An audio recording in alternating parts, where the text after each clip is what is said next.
দুদিন হলো, জামা কালো মতো রোদে শুকোচ্ছে না, গন্ধ ছড়াবে। এদিকে বুড়িটা যে কোথায় গেল? আরে মুখ পড়ি, বুড়ি কাকে বলছিস? তোর তো সাহস কম নয় দেখছি। এই রে, বুড়িটা বোধহয় শুনে ফেলেছে। এখন কি বলি? চুপ করে আছিস কেন রে হতভাগী? তুই কিনা আমাকে বুড়ি বলে ডাকিস? চি চি চি, কি যে বলো না তুমি ঠাকুমা। তোমাকে কি আমি কখনো বুড়ি বলতে পারি?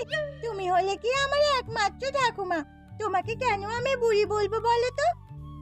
তাহলে বুড়ি কাকে বললি শুনি? কাকে আবার? ওই পাড়ার নাদনের মাকে। বুড়িটা আমি নদী ঘাটে গেলে হিসিস করে ওঠে। আমাকে আগে বলিসনি কেন? ওর মুখ আমি ভেঙে দিতাম। গয়ার নাতনিকে চোখ রাঙায়, ওর সাহস তো কম নয় দেখছি। থাক থাক ঠাকুমা, তোমাকে আর কিছু বলতে হবে না, আমি বলে দেবো যা বলার। এবারে আর কোনোদিন কিছু বললে কেবল আমাকে বলবি, তারপর দেখবি পোড়ামুখির কি হাল আমি করি। সে আচ্ছা করবে কোন। এখন সকাল সকাল কোথায় বেরিয়েছিলে তুমি? আর হাতে এত কচু তোমায় কে দিল? গিয়েছিলাম একটু হাঁটতে। কানুর বউটা বড্ড ভালো, শুনেছে আমি কচু পছন্দ করি, তাই আমাকে আবার গোটা কয়েক কচু দিয়ে দিল। তোমার হাতের ইলিশ কচু ঝোলের কথা কে না জানে।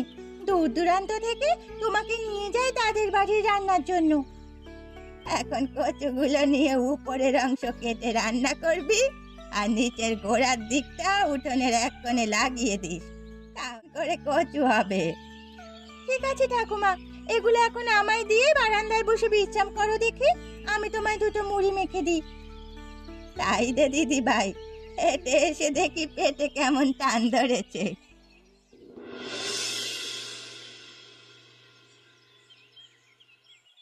কি গো গিন্নি, সকাল থেকে আমাকে এক কাপ চা অবধি দিলে না আজকে? কি হলো তোমার বলো তো?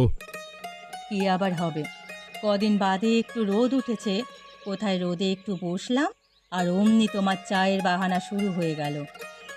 ঘর থেকে দুটো কলস আর একখানা বড় ঘটি এনে কিছুটা রোদ ভরে রাখো।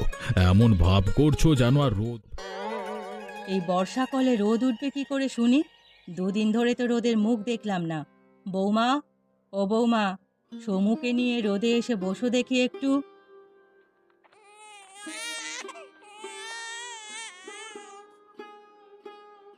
দাঁড়িয়ে রইলে কেন? বসো। না না থাক মা, সারাদিন তো ঘরেই বসে থাকি, আর বসে থাকতে ভালো লাগে না।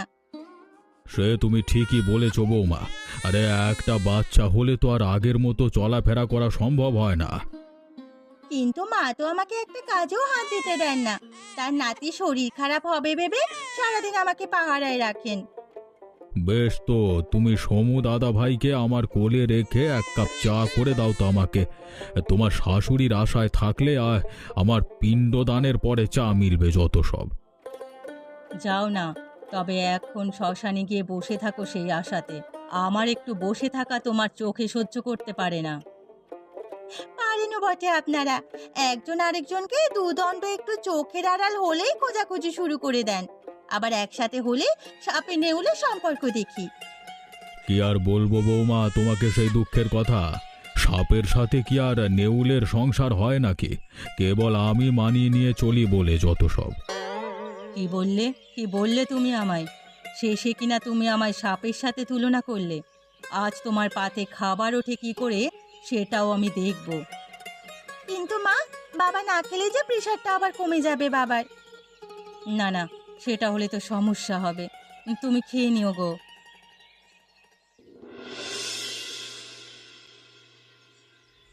আকাশ কেমন মেঘ করে আছে, কখন না জানি ঝমঝমিয়ে বৃষ্টি নামবে। লোকটা সে সকালে হারান দাদার সাথে মাছ ধরতে বেরোলো, এখনো বাড়িতে এলো না। জয়া, ও জয়া, বাড়ি আছিস নাকি রে? আরে পিসি যে, এসো এসো, বসো এখানে। আজ আর বেশিক্ষণ বসবো না রে মা, আকাশের অবস্থা ভালো নয়, কখন বৃষ্টি শুরু হয়ে যায়, শেষে আর বাড়ি যেতে পারবো না এখন। বেশ তো, তাহলে আমার সাথে না হয় দুপুরে দুটো খেয়ে গেলে। না রে মা, বাড়িতে ননি একা রয়েছে, আমি এসেছি তোর কাছে এক টুকরো ইলিশ মাছের খোঁজে। ইলিশ মাছ, তাও আবার এক টুকরো? কি করবে তুমি এক টুকরো ইলিশ মাছ দিয়ে? আসলে সকালে কানুর বউ আমাকে কটা কচু দিয়েছে। তুই তো জানিস ইলিশ দিয়ে কচুর ঝোল রান্না আমি খুব ভালো করি। আজ ননি কচু পেয়ে আমার কাছে ইলিশ কচুর ঝোল খাবার বায়না ধরেছে। ননির জন্য বড্ড মায়া হয় গো পিসি। বাপ মা মরা মেয়েটা কেমন কষ্ট করে বড় হচ্ছে, ঠিকমতো খাবার পোশাক কিছুই পায় না।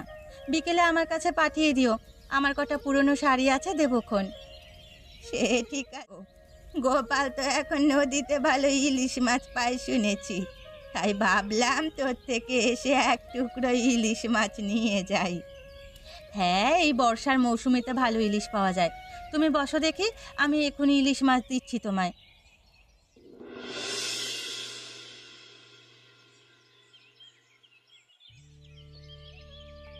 আহা, ছায়াবাজি কেমন ইলিশের গন্ধে মমা করছে। কই গো ঠাকুমা, তোমার ইলিশ কচুর ঝোল রান্না হলো? আমার যে খিদে পেটে চৌচো করছে, আর এই ইলিশের ঝোলের গন্ধে তো খিদে আরো বেড়ে যাচ্ছে।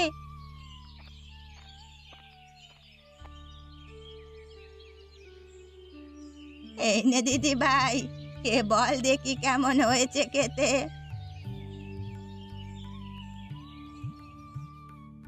আহা, কি স্বাদ গো ঠাকুমা তোমার হাতে।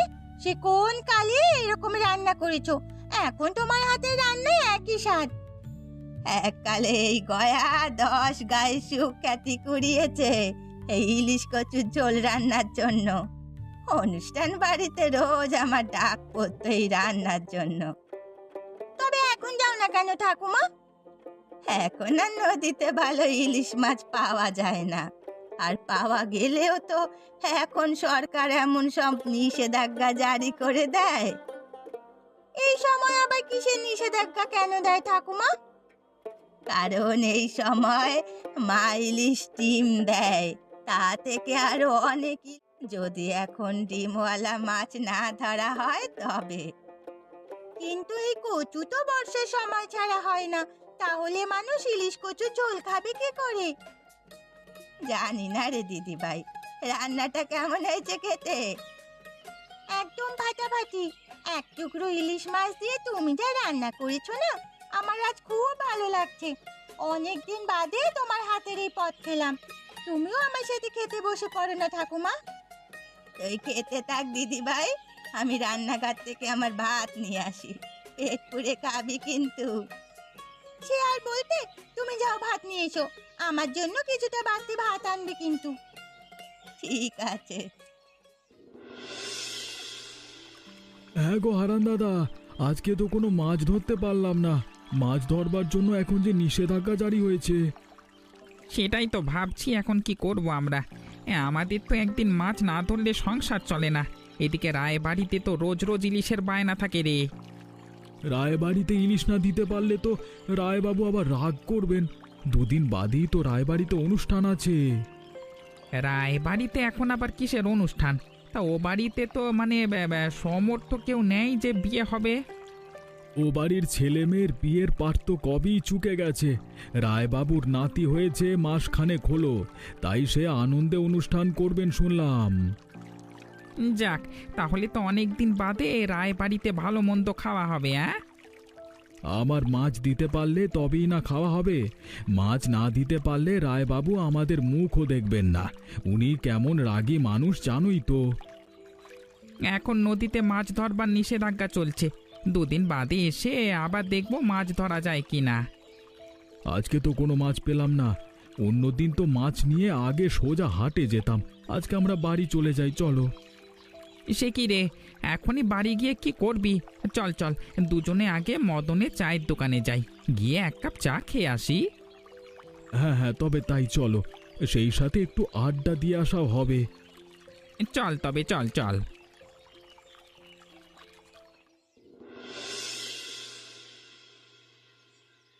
সকাল সকাল বুড়িটা আবার কোথায় গিয়ে মরলো কে জানে।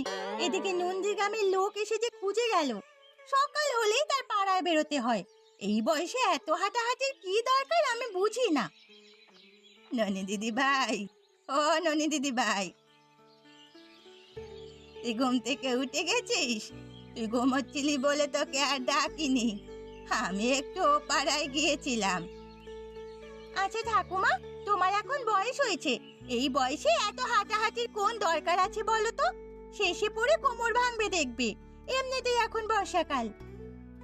কি করবো বল দিদি ভাই, আগে এ গ্রামে সে গ্রামে ইলিশ কচুর ঝোল রান্নার ডাক পেতাম, সেই থেকেই আমার এই হাঁটাহাঁটির অভ্যাস শুরু। চাইলে তো আর অভ্যাস ত্যাগ করতে পারি না। যা ভালো লাগে তাই করো গিয়ে, আমার কথা তো শুনবে না? ভালোর জন্য বললে যদি না শোনো তবে আমি আর কি করতে পারি? রাগ করিস না দিদি ভাই। আচ্ছা ঠিক আছে, এখন থেকে কম হাঁটাহাঁটি করবো। ও, তোমাকে তো বলা হয়নি, নন্দীগ্রাম থেকে লোক এসেছিল তোমার খোঁজে। এলো আবার আমার খোঁজে? কি বলতে এসেছে? সেটা তো আমি চিনি না, কেবল বললো হারাধন বাবুর বাড়ি থেকে এসেছে, তোমাকে ও বাড়ি যাবার কথা বলে গেছে ইলিশ কচুর ঝোল রান্নার জন্য। সত্যি দিদি ভাই, আমাকে ওরা ইলিশ কচুর ঝোল রান্নার জন্য ডেকেছে? আমি তো ভেবেছিলাম মানুষ আমার রান্নার কথা ভুলেই গেছে। হ্যাঁ, আবার মানুষ তোমার রান্নার কথা স্মরণ করছে। বর্ষাকাল এলেই তো তোমার কথা সবাই স্মরণ করে। আজ আমার খুব খুশি লাগছে, এই সময়টা আবার কিছু টাকা আমার হাতে আসবে, আমরা কদিন একটু পেট পুড়ে খেতে পাবো। হ্যাঁ সে পাবে। এখন চলো, সকালে ভাত খেয়ে নেবে, সকালে না খেয়ে বেরিয়েছো বাড়ি থেকে। হ্যাঁ হ্যাঁ চল দিদি ভাই।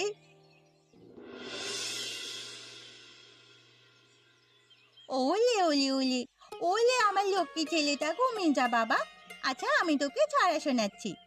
খোকা ঘুমলো, পাড়া জুড়লো, বর্গি এলো দেশে, বুলবুলিতে ধান খেয়েছে, খাজনা দেবো কিসে। বৌমা, সমু ঘুমিয়েছে নাকি? হ্যাঁ মা ঘুমিয়েছে। আপনারা কিছু বলবেন আমায়? হ্যাঁ বৌমা, খোকাকে এবারে একটা চিঠি লেখো দেখি। খোকা এলেই বাড়িতে আমার দাদু ভাই আসবার উপলক্ষে একটা আয়োজন করব। আমারও অনেক দিনের ইচ্ছে বাড়িতে একটা উৎসব করার। খোকার বিয়ের কোনো আয়োজন হয়নি, এখন আমার দাদু ভাই এসেছে, এজন্য তো কিছু একটা করতেই হবে। আর সারা গাঁয়ের মানুষজন আমাদের পানে চেয়ে আছে। সবাই জানে এমন খুশির দিনে আমরা গাঁয়ের লোকজনকে না খাইয়ে পারবো না। বেশ তো, তবে আমি আপনার ছেলেকে আজই চিঠি লিখে দেব। কি কি রান্না হবে মা? সব রান্না কিন্তু তোমাকেই করতে হবে। সবাই দেখুক আমার বাড়ির বউয়ের রান্নার হাত। কিন্তু আমি কি এত সব একা হাতে রান্না করতে পারবো মা? এই বর্ষায় সবার পছন্দের খাবার হচ্ছে ইলিশ কচুর ঝোল, সেটা একমাত্র গয়া বুড়ি বানাতে পারে এ গ্রামে। আশেপাশের সব গায়ে তার এই রান্না বিখ্যাত। গয়া বুড়িমাকে ডেকে সব রান্না শিখিয়ে দিতে বলবো তোমাকে। আর হ্যাঁ, তুমি সব করো, উনি কেবল ইলিশ কচুর ঝোল রান্না করবে। ঠিক আছে মা, আপনারা যেমনটা বলবেন ঠিক তেমনই হবে। ঠিক আছে, আমি তবে আজই গয়া বুড়ির বাড়িতে লোক পাঠিয়ে দিচ্ছি, আর গোপাল এবং হারানকেও মাছের বায়না দিয়ে দিচ্ছি। গয়া বুড়ির বাড়িতে লোক না পাঠিয়ে চলো, তুমি আর আমিই যাই, এতে বুড়িমা খুব খুশি হবে। বেশ, তবে তাই চলো। ঠাকুমা তো সেই সকালবেলা নন্দীগ্রামে ইলিশ কচুর ঝোল রান্না করতে গেছে, কিন্তু এখনো তো ফিরলো না। পাছে কোনো বিপদ আপদ হলো না তো আবার? বুড়িমা, আরে ও বুড়িমা, বাড়িতে আছো নাকি তুমি? আরে রায়বাবু, গিন্নিমা, আপনারা হঠাৎ কি মনে করে? না না, এত ব্যস্ত হতে হবে না ননি, আমরা এসেছি বুড়িমার সাথে দেখা করতে। বুড়িমা কি বাড়িতে আছে? আগে না গিন্নিমা, ঠাকুমা তো সেই সকালে নন্দীগ্রামে গেছে, সেখানে এক অনুষ্ঠান বাড়িতে ইলিশ কচুর ঝোল রান্নার আমন্ত্রণে গেছে। দেখেছো গিন্নি, বর্ষা আসতে না আসতেই চারিদিক থেকে বুড়িমার জন্য এখন ইলিশ কচুর রান্নার বায়না পড়বে। আগে ভাগে বলে না রাখলে যে আমাদের বাড়িতে ও পদটি হবে না। বুড়িমা হলেন গিয়ে আমাদের গায়ের মানুষ, আমাদের রেখে তো আর বাইরে যাবে না। তা বুড়িমা কখন আসবে রে ননি? এতক্ষণে তো চলে আসার কথা, কিন্তু এখনো কেন এলো না কে জানে। কে কে এসেছে আমার খোঁজ করতে? আমি গো বুড়িমা, আরে আমি কমল রায় আর আমার স্ত্রী রমা। তা ভালো আছিস তো বাছা তোরা? হ্যাঁ গো বুড়িমা, আমরা ভালো আছি। তুমি ভালো আছো তো? উপরালার কৃপায় ভালোই আছি। তা হঠাৎ আমার খোঁজ কেন? বর্ষাকাল এলেই বুঝি এই বুড়ির কথা মনে পড়ে? কি যে বলো না তুমি বুড়িমা, তোমাকে তো বলি দিয়েছি তোমার জন্য আমার বাড়ির দোলা এসেছি আগামী পরশু আমার নাতি ছেলের নামকরণের জন্য একটা ভোজ রাখবো বলে। আর সেই ভোজে তোমার ইলিশ কচুর ঝোলের তরকারি না হলে কি চলে? তাই পরশুদিন সকাল সকাল তুমি ননিকে নিয়ে চলে আসবে কিন্তু। ঠিক আছে, সে যাবো খন। আজকে তাহলে আসি বুড়িমা, সময় মতো চলে আসবে কিন্তু। আচ্ছা ঠিক আছে বাছা। এবার গোপাল আর হারানকে মাছের বায়নাটা দিয়ে গেলেই কাজ শেষ। ওরা নদীতে ইলিশ ধরে কালকে দিয়ে যাবে বলেছিল। নদীর তাজা ইলিশের একটা আলাদা স্বাদ আর গন্ধ আছে বলতে হবে। নদীর ইলিশ দিয়ে বুড়িমার হাতের কচুর তরকারি খেতে অনেক মজা হয়। সেই জন্যই তো প্রতি বছর এই সময়টা বুড়ির এত কদর বাড়ে। চলো এখন হারান আর গোপালকে খুঁজে বের করি। ওই তো হারান আর গোপাল, এদিকেই তো আসছে ওরা।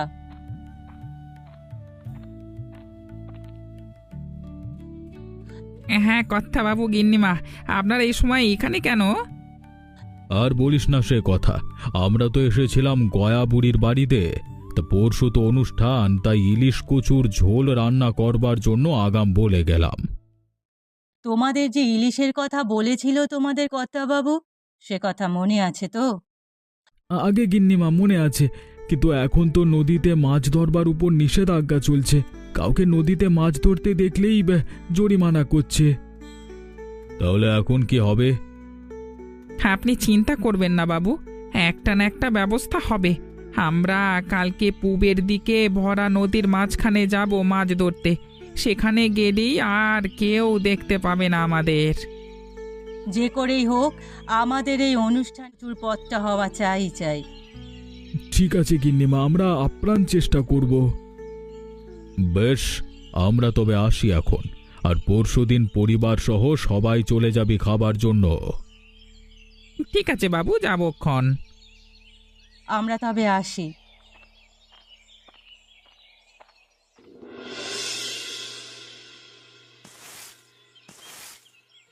দেখছো তো কত আয়োজন চলছে ঠাকুমা।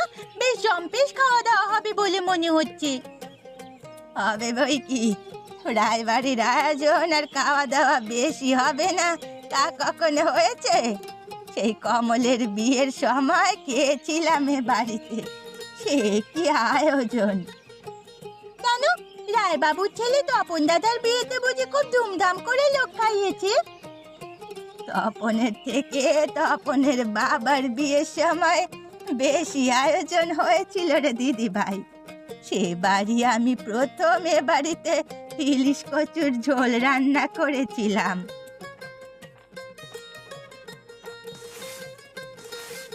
সে কি বুড়িমা, তুমি চলে এসেছো?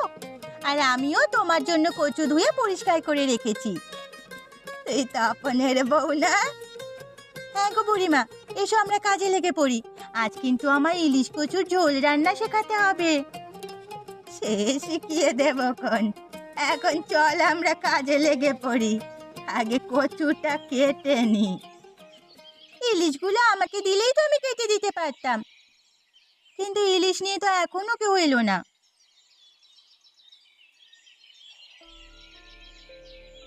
কর্তাবাবু, আরে ও কর্তাবাবু, একবার বাইরে বেরিয়ে আসুন।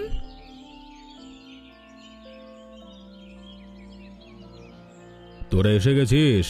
আমি তোদের জন্য সে কখন থেকে পথ চেয়ে বসে আছি।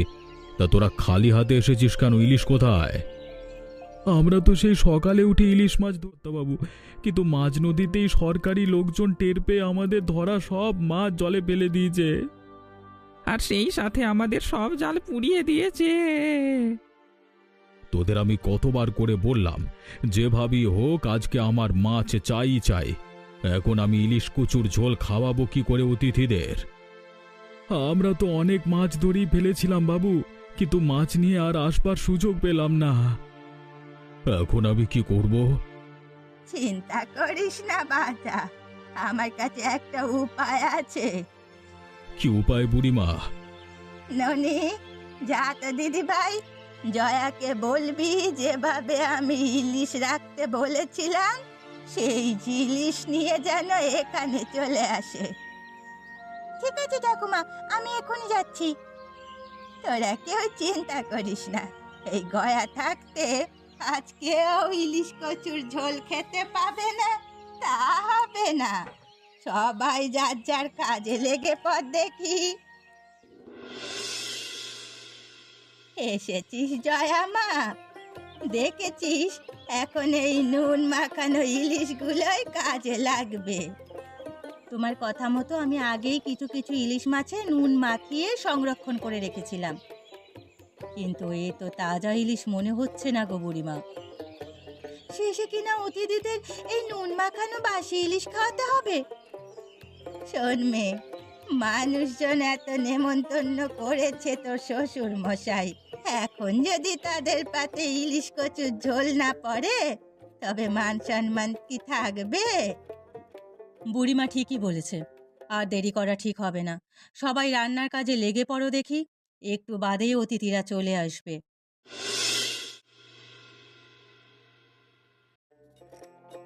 ও দাদা, আমার পাতে আগে একটু ইলিশ কচুর ঝোল দাও দেখি, আগে ওটা খেয়ে দেখতে হবে। তাজা বলেছিস গোপাল, কতদিন বাদে এই ইলিশ কচুর ঝোল খাবার সৌভাগ্য হলো আমাদের। প্রতিবার বর্ষা এলে আমরা এভাবে বুড়িমার হাতের ইলিশ কচুর ঝোল খাওয়ার একটা আয়োজন। এবার থেকে আমাদের নিজ তদারকিতে এই আয়োজন করব আমরা, তাহলে সবার মাঝে সম্প্রীতি বজায় থাকবে। খাও সবাই, পেট পুড়ে খাও। বুড়িমার হাতের ইলিশ কচুর ঝোল যে একবার খেয়েছে সে আর এই স্বাদ ভুলতে পারে না। দেখতে হবে না কার ঠাকুমা রান্না করছে, ঠাকুমার পরে এই রান্না আমি সবাইকে করে খাওয়াবো। আর এমন মজার মজার গল্প দেখতে আমাদের চ্যানেলকে সাবস্ক্রাইব করতে ভুলবেন না।